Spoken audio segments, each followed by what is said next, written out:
Gentlemen, Edward Sanchez, Brass Ring Multimedia. I've thanked both of you individually for putting this thing together and for marketing school. It's probably one of my favorite parts of my day. Well, Thank you. Thank you very much. And for all of you guys, Eric and I both appreciate you guys taking time out of your Saturday, your busy weekends to come here. We know many of you guys have spouses, family members, children, right? So thank you guys for taking the time to come on a Saturday. We really do appreciate it.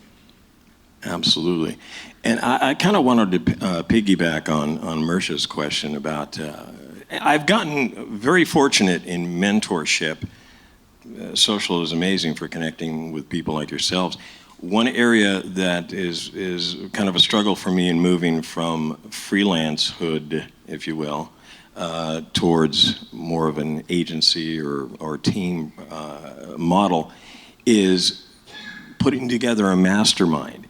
Have you any tips or suggestions that have served you guys on putting that sort of thing together?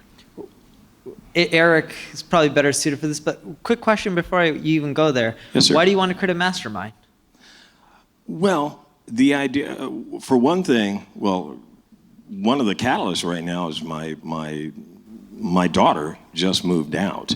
So I am really, whereas I've been a freelancer working on my own for 20 years with a child, now it's really me alone. And I find the idea of getting together, not necessarily in related fields, but with other people of like mind and being able to influence and motivate each other is something that I seek. And I've been parts of it, I've tasted it over the years, but in the marketing realm, not so much.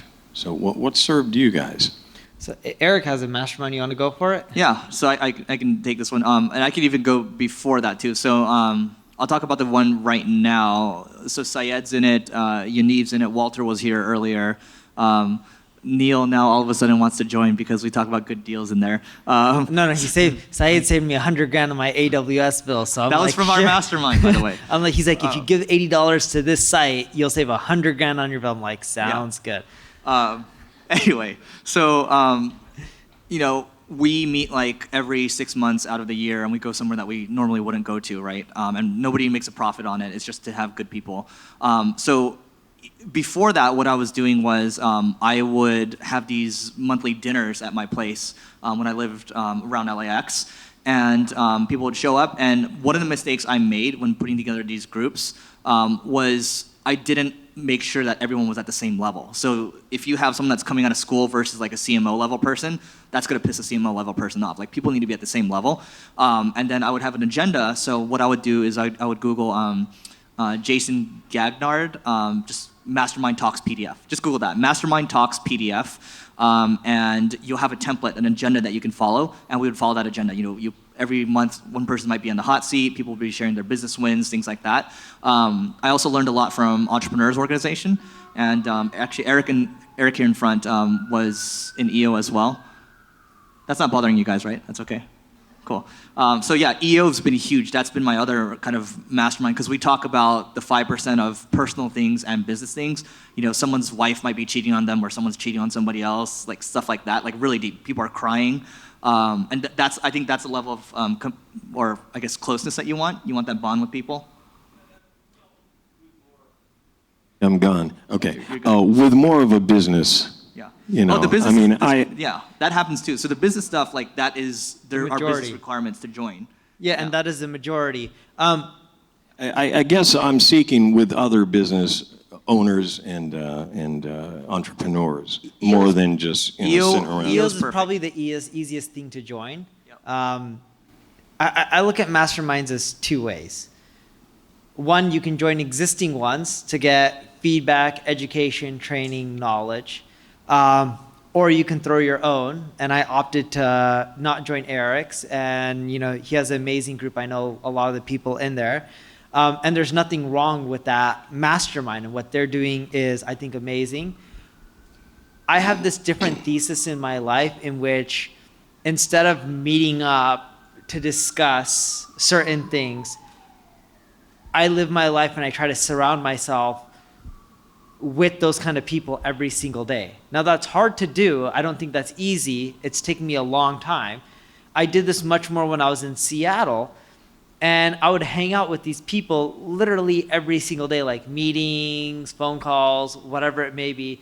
So instead of having to schedule masterminds or doing something formal or traveling somewhere, which is great as well, but for me it was more so, hey, a lot of these people are entrepreneurs, we're like-minded, we just naturally became friends. It wasn't really awkward, just over time you hang around with people who are similar with you, and then you just pick each other's brain for advice here and there. And I found that that was the most easiest thing, because then it doesn't get you out of your normal life flow, right? Like saying, hey, I want to spend once every 3 months or once every year, or twice every year, whatever it may be. I do believe that provides a lot of feedback and value. I just try to do that day in and day out. It is hard, at least since I've been living in LA. But when I was in Seattle, at least, because my core friends group was very strong, most of them were successful entrepreneurs that already had exits, it was really easy, and we just hang out. And funny enough, a lot of us, it was incestuous because we were in each other's deal. Like I invested in some of their deals, they invested in some of my deals. But try to hang out with people who are like-minded, because even Eric or Yaniv or Syed, yeah, they may have this group and they hang out with each other a few times a year, but more importantly than that, if you look at all of them, and a lot of the people who are successful, they continually hang around with others who bring them up. You know, my mom used to always tell me when I was a little kid, don't bring home any dumb kids. That was my mom's number one thing. Don't bring home any dumb kids. Like that was her only requirement of a friend. Guy, girl, different races, she did not care. Just don't bring home any dumb kids. She assumed that if they were smart, they wouldn't get in any trouble. She was probably accurate because we were all wimps.